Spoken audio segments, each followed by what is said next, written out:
हमारे चैनल पर आपका स्वागत है। आज हम बात करने वाले हैं संविधान के बारे में।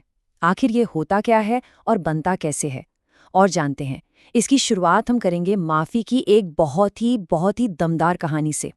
तो चलिए सीधे मुद्दे पर आते हैं। आज हम समझेंगे कॉन्स्टिट्यूशनल डिज़ाइन के बारे में।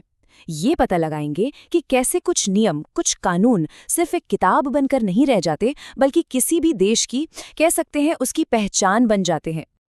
अब ये सवाल जरा सोचिए कि जो एक दूसरे के खून के प्यासे हों, जो कट्टर दुश्मन हों, उन्हें आप एक साथ मिलकर काम करने के लिए कैसे राजी करेंगे? है ना मुश्किल सवाल। इसी का जवाब ढूंढने के लिए हमारी कहानी शुरू होती है एक ऐसे देश से जो नफरत और बंटवारे की आग में जल रहा था। वो देश था दक्षिण अफ्रीका। तो हम बात कर रहे हैं रंग भेद यानी अपार्थेड की क्रूर व्यवस्था की।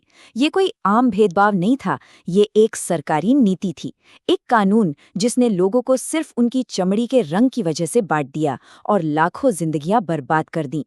जैसा मैंने कहा, ये सिर्फ यूं ही समाज में फैला हुआ भेदभाव नहीं था।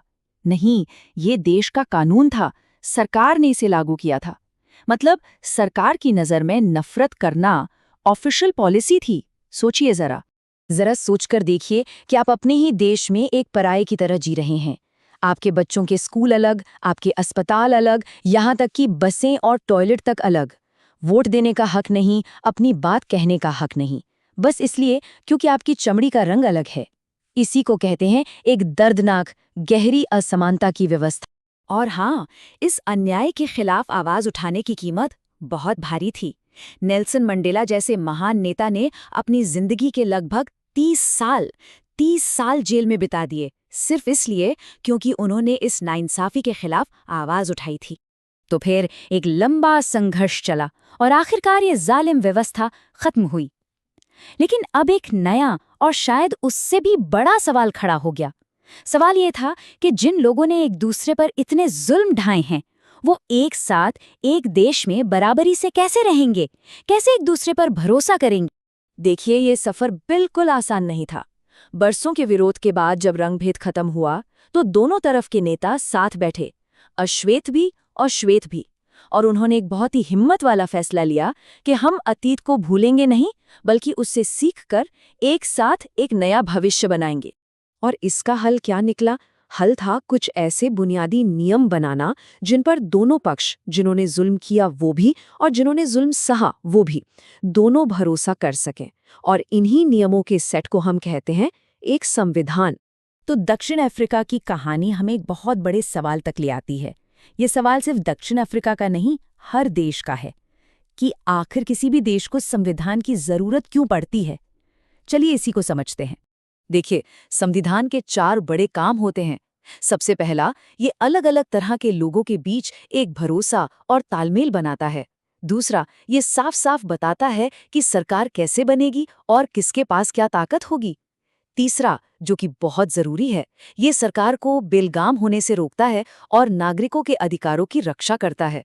और चौथा, ये बताता है कि हम सब मिलकर एक देश के तौर पे क्या हासिल करना चाहते हैं, हमारी उम्मीदें क्या हैं। अब चलिए दक्षिण अफ्रीका से चलते हैं भारत की ओर, एक और देश जिसका जन्म बहुत ही मुश्किल हालात में हुआ था। देखते हैं कि ये सारे सिद्धांत यहाँ इस बेहद पेचीदा स्थिति में कैसे लागू हुए। हम बात कर रहे हैं आधुनिक भारत के जन्म की। एक बात समझनी बहुत जरूरी है, भारत का संविधान किसी शांत कमरे में बैठकर नहीं लिखा गया था। देश का बंटवारा हो रहा था, चारों तरफ हिंसा की आग लगी थी, और भविष्य कैसा होगा किसी को नहीं पता था। ऐसे माहौल में इसे बनाया गया था। तो जो लोग हमारा संविधान बना रहे थे, उनके सामने चुनौतियां ही चुनौतियां थीं। एक तो बंटवारे का दर्द, फिर धर्म के नाम पर अविश्वास, 500 से ज्यादा रियासतों को भारत में शामिल करना, और इन सब के बीच एक ऐसे देश की नींव रखना जो इतना विविध हो। ये काम लगभग नामुमकिन सा लगता था। तो फिर हमारे संविधान की आत्मा क्या है? वो कौन सी सोच है जिस पर यह पूरा ढांचा खड़ा है? इसका जवाब हमें कहीं और नहीं, बल्कि संविधान के पहले पन्ने पर ही मिल जाता है, जिसे हम कहते हैं प्रस्तावना या प्रियम्बल। प्रस्तावना को आप संविधान का आइडेंटिटी कार्ड समझ सकते हैं। ये सिर्फ कुछ शब्द नहीं है, ये हमारे संविधान का सार है, उसकी आत्मा है। ये बताती है कि भारत एक राष्ट्र के तौर पर किन मूल्यों और आदर्शों पर यकीन करता है। पहला शब्द है संप्रभु। इसका सीधा सा मतलब है कि भारत अपने फैसले खुद लेगा। कोई बाहरी ताकत हमें ये नहीं बताएगी कि हमें क्या करना है।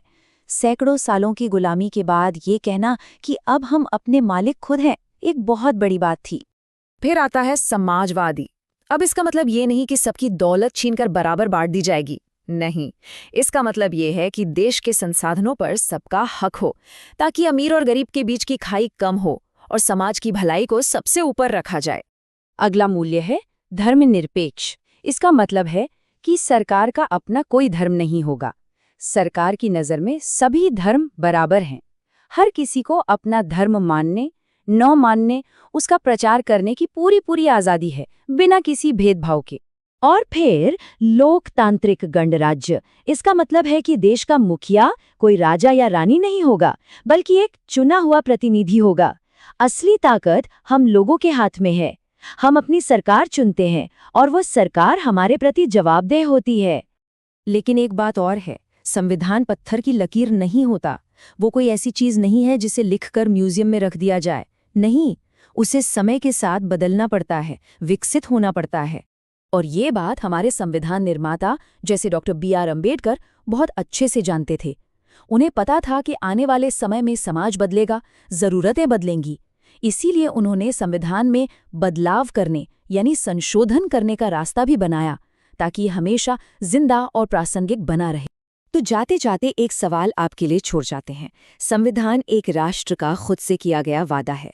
तो आज के समय में हमारे संविधान को हमसे और कौन से नए वादे निभाने चाहिए, इस पर ज़रूर सोचिएगा। उम्मीद है आपको हमारी ये कोशिश पसंद आई होगी। अगर हाँ, तो हमारे चैनल को लाइक, शेयर और सब्सक्राइब करना ना भूलें।